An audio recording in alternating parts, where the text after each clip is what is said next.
Welcome back mga katambalan, mga hot topic and issue pag-usapan natin. Update po tayo kay Catherine Bernardo na kung saan nga po ay nagkaroon ng event itong si Catherine para naman po sa Cream Silk. At ito nga po ay ginanap sa SMX Convention at makikita naman po itong si Catherine na talaga naman pinagkaguluhan doon sa SMX ng mga fans itong sikat. Makikita itong si Catherine na lutang ang kagandahan doon sa event ng Cream Silk at talaga namang napakaganda ng isang Catherine Bernardo. Nagkaroon din ng short interview itong sikat para nga po doon sa Cream Silk na talaga namang dinubog ng mga fans ni Catherine ang naganap na event niya para sa Cream Silk. Samantalang sikat naman po ay magkakaroon nga po ng teleserye para po sa Dreamscape at makakasama nga po nitong sikat si Jameson Reid na pinagsama ang Asia Superstar at ang Multimedia Prince at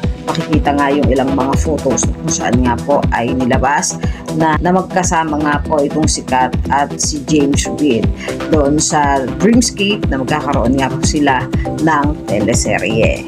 August 31 naman po ay nasa BeautyCon 2025 Destination Beauty itong si Catherine mga 6 PM at ito naman po ay gaganapin sa SMX Manila Function Room 1-5.